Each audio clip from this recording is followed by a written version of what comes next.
Durante los siglos XI y XII, los reinos cristianos del norte comienzan a salir de su aislamiento. No existe peor mal en el gobierno social que aquella política que hace de una sola sociedad varias, al igual que no hay mayor bien en las comunidades que aquello que las reúne y unifica. Dispersos por la península ibérica, los reinos de taifas dan muestras de debilidad. Se ven obligados a pagar tributos a los monarcas cristianos a cambio de protección. Son tiempos en que las fronteras musulmanas están especialmente amenazadas. Paralelamente, el Camino de Santiago es una vía de penetración de corrientes culturales y religiosas procedentes del resto de Europa. La Orden Borgoñona de Cluny está muy interesada en construir una identidad cristiana. Se presenta en la península con la intención de llevar a cabo una reforma eclesiástica. Esta orden introduce el arte románico.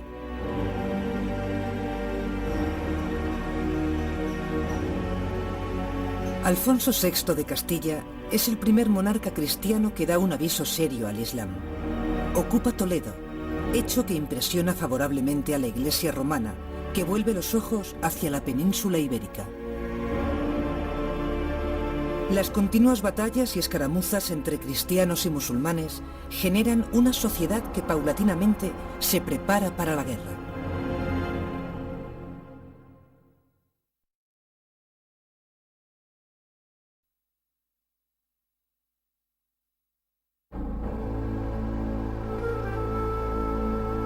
Durante siglos, tres religiones conviven en la península. La construcción de una identidad hispana está en plena génesis.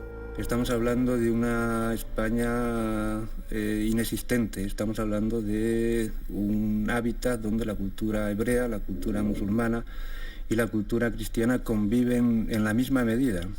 Es verdad que lo cristiano está más arriba en el mapa y en tanto que lo musulmán entra por abajo, va subiendo y va oscilando según evoluciona la reconquista, pero yo no hablaría de contribución ni hebrea ni musulmana a lo hispano, porque lo hispano en ese momento es hebreo y es musulmán, son culturas en convivencia. Esta convivencia responde a intereses de tipo generalmente económico o demográfico. No existe un sentimiento de auténtica integración cultural. Aunque musulmanes, judíos y cristianos no sienten un verdadero interés mutuo, sí mantienen cierta tolerancia entre ellos, aunque no es sincera. El caso de Pedro el Venerable, abad de Cluny, es significativo. Encarga una traducción del Corán, pero solo es para atacarlo. El título lo dice todo: la abominable herejía o secta de los sarracenos. La ocupación de Toledo y la llegada de los almorávides con un espíritu fundamentalista desencadenan conductas intransigentes entre las tres religiones que culminarán en la batalla de las Navas de Tolosa.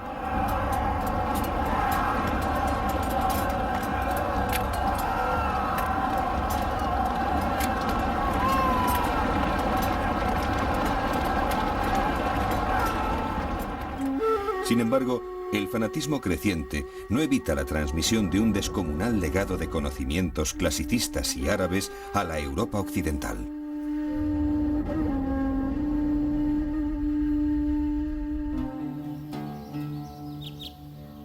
Los reinos de taifas son cada vez más frágiles debido a sus continuos conflictos internos. Cada taifa debe luchar por su propia supervivencia. Esta debilidad es aprovechada primero por los cristianos y después por almorávides y almohades, movimientos islámicos procedentes de África. En muchas ocasiones, las taifas piden ayuda a los reyes cristianos para defender sus fronteras. A cambio, estas alianzas llenan de oro a los monarcas cristianos. Oro que sirve para comprar castillos y derechos y levantar fortificaciones. Aparecen soldados de fortuna que ofrecen sus servicios al mejor postor.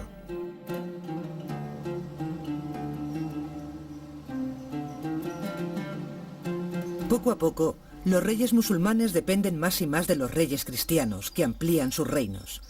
Solo los problemas de herencia a la muerte de los monarcas parcelan y desmembran los territorios cristianos y ralentizan sus incursiones en territorio musulmán. Los reinos cristianos quieren, además de oro, territorios. Se libran las primeras batallas entre moros y cristianos.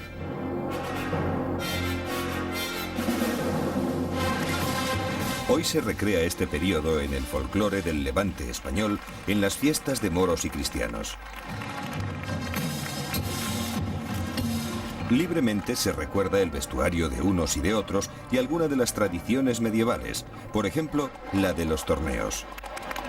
Aquí se prescinde del rigor histórico para fantasear, imaginando cómo debía ser aquella época. Toledo tiene un extraordinario valor simbólico por haber sido la capital cristiana del reino visigodo. Con ciertos delirios de grandeza, Alfonso VI de Castilla pasa a la acción. En 1085 ocupa y repuebla Toledo. El sueño del monarca se ve cumplido. La nobleza y los intelectuales musulmanes le consideran también su rey. Alfonso VI se hace llamar emperador de las dos religiones. Toledo había sido importantísima ya en el mundo antiguo, sobre todo en tiempos visigodos. Después pasó a ser la capital de una de las marcas fronterizas de Al-Ándalus y luego de un reino taifa, que es el que cayó en poder de Alfonso VI. Y era una ciudad pues importante desde el punto de vista religioso, y estaba el primado de las Españas, importante por las comunidades mudéjar y judía que en ellas había, y al entrar allí los cristianos, pues claro, la conquista de Toledo fue decisiva, y por eso la entrada de Alfonso VI en aquella ciudad le permite intitularse rey de las Españas. Desde África, los almohades contemplan la ocupación con consternación. El precio de la conquista y la posterior repoblación es alto. Alfonso VI pierde parte del oro musulmán que cobra como tributo. Además, debe recompensar el apoyo que ha recibido para la conquista de caballeros francos y de los monjes cluniacenses.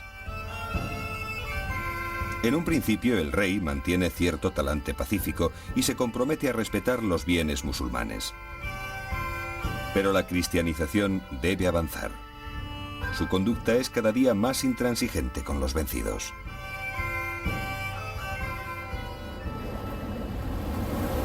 Los almorávides, preocupados por la laxitud de los reinos de taifas, cruzan el estrecho y reconquistan Toledo. Pero el dominio almorávide es efímero. La ocupación de Toledo sirve para impulsar la idea de unidad en los reinos cristianos.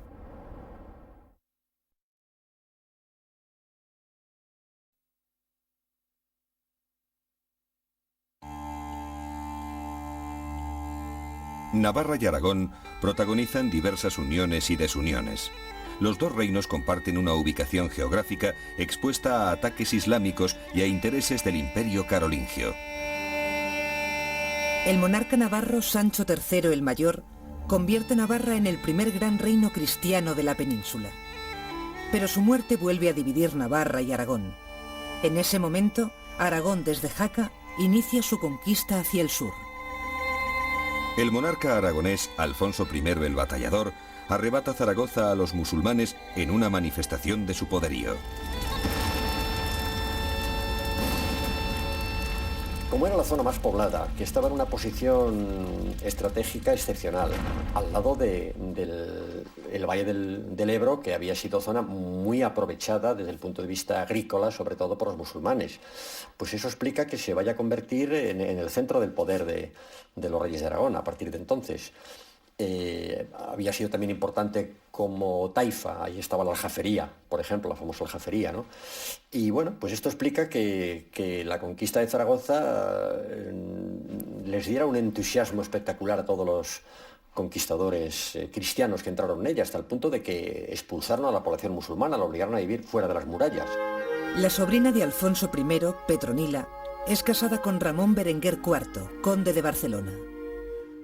Esta unión dinástica alumbra la corona de Aragón con carácter de confederación. La historia lleva a los aragoneses a temer a sus vecinos más cercanos, los castellanos. Ese temor es quizá lo que les impulsa a unirse a los catalanes. Barcelona tiene un desarrollo urbano excepcional. Importa de Italia las más avanzadas técnicas comerciales. Es durante varios siglos la primera ciudad de Europa en la acuñación de monedas de oro. Los tributos musulmanes impulsan el comercio.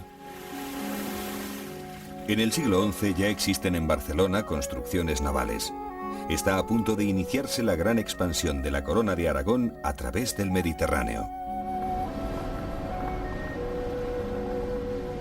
Va a ser la primera gran ciudad mercantil de toda la península ibérica, desde luego mucho antes que las de la costa cantábrica. Pero además de este papel económico que va a ser fundamental en Barcelona, es que el Condado de Barcelona va a ser también el verdadero articulador en torno al cual se van integrando los restantes. De manera que los condes de Barcelona inevitablemente se convierten en el auténtico vértice de la pirámide del poder político del conjunto de la marca hispánica. Factores políticos, el papel del conde de Barcelona, y factores económicos, la posición espectacular en el desembocadura del Llobregat y junto al Mediterráneo de Barcelona, yo creo que son los que le van a impulsar a convertirse en una de las ciudades más pujantes de España medieval, desde luego, y casi de todo el Mediterráneo, podríamos decir.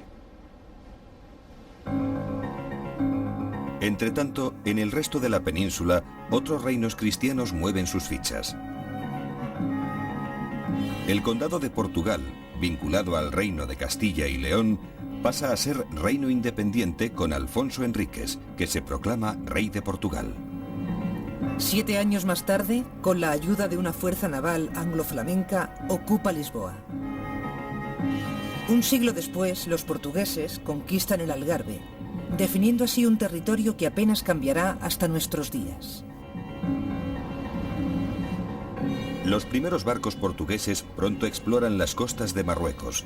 Se empieza a perfilar un talante marino que tan buenos dividendos les dará siglos después.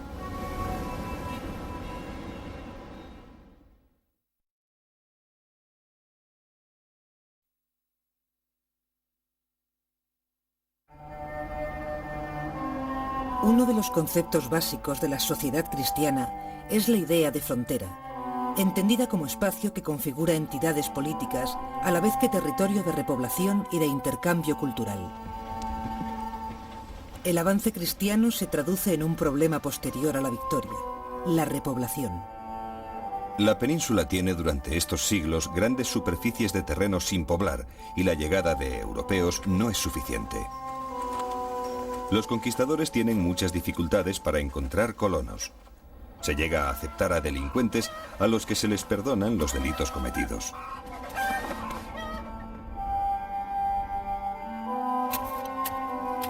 Los señores ofrecen atractivas condiciones laborales a quienes trabajen las tierras.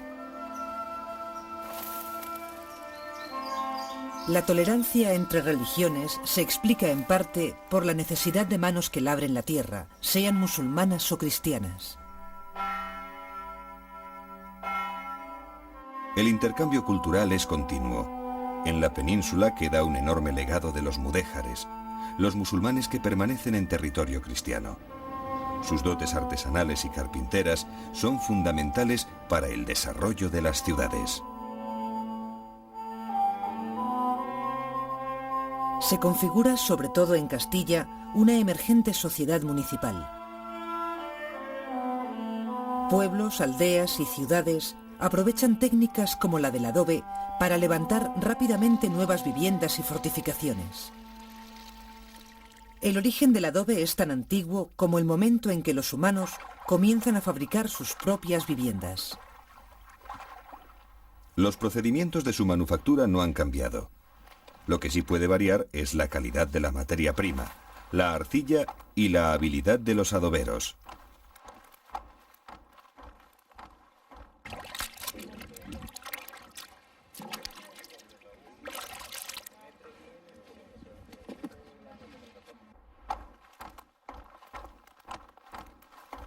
La mezcla ideal contiene un 20% de arcilla y un 80% de arena. Estos materiales, mezclados con agua, adquieren una forma moldeable que permite volcarla en moldes de madera de dimensiones determinadas. En función de la calidad de la arcilla, se le añade o no algo de paja picada o menuda. El secado al sol completa el proceso.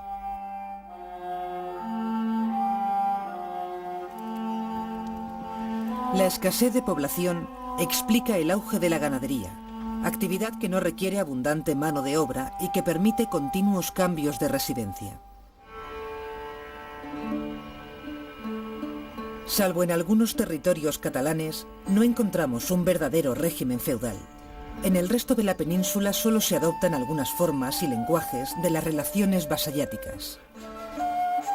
Se puede decir que este particular vasallaje está cimentado en un instinto de supervivencia. En algunos casos, los propios monarcas cristianos se convierten unos en vasallos de otros a cambio de protección. En otros casos, estos monarcas ceden grandes extensiones a los caballeros, bien como recompensa, bien para su repoblación. Estos vasallos ponen su espada y su caballo al servicio del rey. Los señores descubren que el rendimiento de los siervos es superior si les conceden pequeñas parcelas de terreno. Quizá la palabra servidumbre es un poco fuerte, porque siervo es servus, se traduce a veces por esclavo. Y claro, la esclavitud había retrocedido, en el sentido de que a los seres humanos se les consideraba a todos libres, pero en la práctica había grupos que tenían unas limitaciones muy grandes. Algunos hasta a la hora de casarse tenían que tener permiso de su señor. Bueno, y no digamos el caso, aunque sea un poco tópico, pero algún fundamento había, según el cual los señores feudales tenían derecho a estar la primera noche con la mujer de sus campesinos. Bueno, el jus prima nocte, que se llama, ¿no? La tierra se convierte en la base económica, social y jurisdiccional de los grandes señores, que obtienen sus ingresos en la propia explotación agrícola y en el cobro de derechos. Muchos campesinos que eran pequeños propietarios libres de la época de la repoblación, en un momento dado piensan que es mejor ceder sus tierras a un poderoso, aunque pierdan la propiedad, se quedan con el usufructo, se quedan cultivándola, pero sin tener la propiedad. En cambio ganan la garantía de la protección del poderoso. En las ciudades es donde se van a localizar los artesanos y los mercaderes, y poco a poco los trabajadores de un determinado oficio tienden a agruparse, a formar lo que en principio no se llamaban gremios, sino cofradías, que tenían una naturaleza religiosa, que tenían un santo al que, bueno, todavía subsiste esto, ¿no?, al que adoraban y al que celebraban su festividad, pero también procuraban defender su oficio frente a la competencia supuestamente ilegítima, garantizar la calidad del producto, evitar que hubiera fraudes y protegerse entre ellos, constituyendo una especie de equivalente a la inexistente seguridad social. En estos tiempos se configura una heterogénea sociedad estamental que durará hasta el siglo XIX.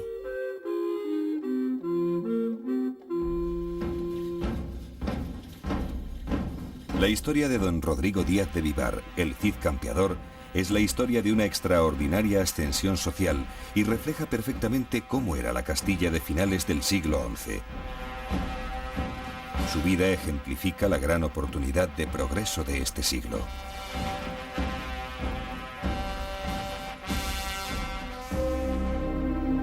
Es difícil separar la biografía de la leyenda, pero hay cierta coincidencia en resaltar la codicia de este personaje. Contemporáneo de Alfonso VI, mantiene con él pleitos y alianzas hasta que el monarca lo destierra. Dios, qué buen vasallo si tuviese buen señor. Parece ser que Rodrigo Díaz alternó sus servicios entre cristianos y musulmanes. De hecho, su histórica espada, la tizona, fue forjada por un espadero musulmán. El Cid tuvo un papel relevante en las pugnas por Toledo, Zaragoza y Valencia. El Cantar de Mío Cid es el primer monumento literario que ha llegado hasta nosotros. Se supone que está escrito a mitad del siglo XII y es el gran poema épico de la literatura en castellano. Es la cabeza visible de un género de raigambre, de ascendente clarísimamente histórico. El poema de Mío Cid responde a la verdad de la historia en un porcentaje elevadísimo, la historia de Rodrigo Díaz de Vivar, donde se cuenta su destierro, su enfrentamiento y reconciliación con Alfonso VI, también histórico, la conquista de Valencia, su matrimonio, pues las alianzas con los moros, etcétera, etcétera. De salida todo es historia. Escrito un siglo después de su muerte, la integridad del Cid cala en el gusto del pueblo, y se convierte en un símbolo para la épica caballeresca posterior. Quien escribió el Cid tenía muy claro que la historia lo traía al fresco, no le importaba en absoluto, ni las relaciones entre Rodrigo y Alfonso, ni los matrimonios, ni nada. Él quería crear un héroe, y el Cid se define como poesía, exclusivamente como poesía.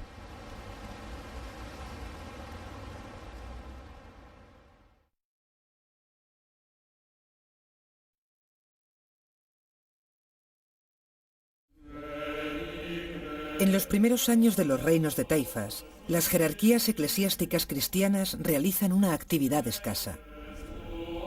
Los monasterios cumplen la misión de refugio del saber. Pero este saber se reduce a la copia manuscrita de textos bíblicos y reglas monacales. De ahí que el esplendor cultural que se vive en Al-Ándalus no penetre en el norte peninsular. El clero pretende abanderar cierta imagen de unidad de los reinos, que en tanto que cristianos son enemigos del Islam.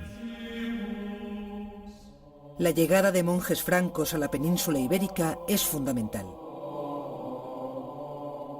Los monjes de la abadía borgoñona de Cluny traen corrientes ideológicas procedentes del resto de Europa. El primero en abrirles las puertas es el rey Sancho III de Navarra, que renuncia a la liturgia visigótica para adoptar la liturgia romana. Se pone en marcha también un sistema de organización centralizada de los monasterios. Al frente de ellos hay un abad.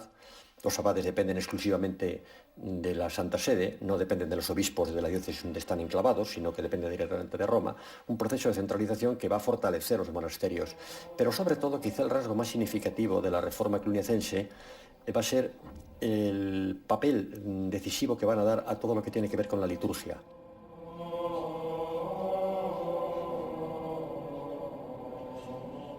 Tras la ocupación de Toledo, su área de influencia crece en la península. Circulan textos de derecho canónico, se celebran concilios eclesiásticos y la cordialidad con los papas no tiene precedentes. En los siglos XI y XII, legados pontificios romanos visitan continuamente la península. La reconquista de Toledo impresiona tanto a la Iglesia de Roma que ofrece indulgencias a quien luche por el bando cristiano. Cuando Iglesia y nobleza necesiten más territorios, introducirán hábilmente el concepto de cruzada.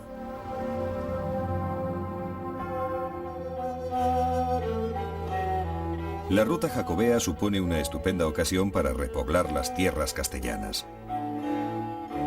La iglesia y la ciudad compostelana se ven muy beneficiadas con este trasiego. A lo largo de la ruta se construyen hospederías y albergues, y ya en el siglo XII encontramos en la zona la génesis de un concepto contemporáneo, lo que hoy conocemos como turismo internacional. No en vano, en 1130, el francés Aymeric Picot escribe La Guía del Peregrino Medieval, considerada por muchos la primera guía de turismo de la historia. El Camino de Santiago es una vía de penetración de la cultura del otro lado de los Pirineos. Así, la península ibérica adopta usos y costumbres de los francos. Por ejemplo, la sencilla letra minúscula carolingia sustituye a la caligrafía visigótica.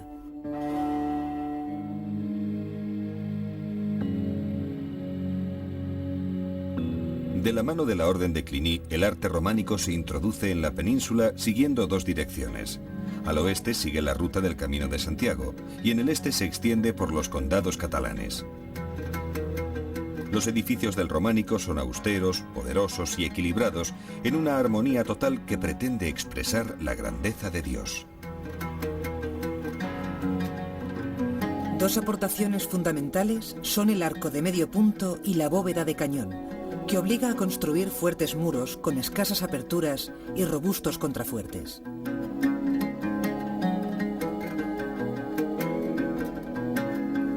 Este arte manifiesta una clara vocación didáctica debido sobre todo al analfabetismo de la época.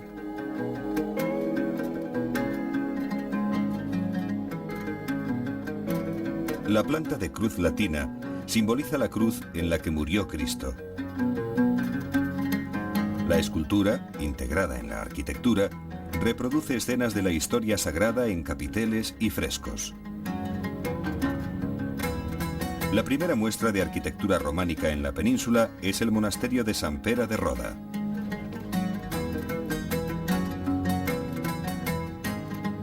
En el corazón de Castilla se levanta el monasterio de Silos. Solo se conserva de esta época un claustro sobrecogedor.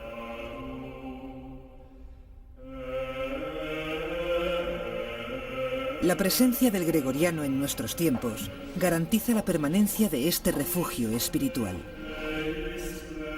Desde la paz y trascendencia de este lugar se sientan las bases teóricas y artísticas del arte románico medieval. A la vera del Camino de Santiago se construyen iglesias en Jaca, Santo Domingo de la Calzada, Burgos y Fromista.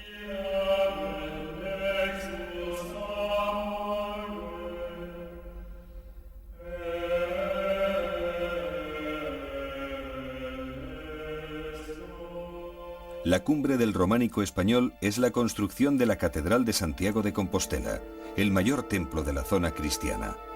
Hasta ella llegan fieles de todo el mundo, por lo que su planta está diseñada para permitir la circulación de personas en su interior. El obispo Diego Gelmírez, hombre de carácter eclesiástico y guerrero, es su gran impulsor. Para levantar la catedral recibe el apoyo de Alfonso VI de Castilla, que le permite acuñar moneda. El arte románico genera en los territorios conquistados cierta identidad cristiana. Este germen devendrá en el espíritu de cruzada presente en la batalla de las Navas de Tolosa.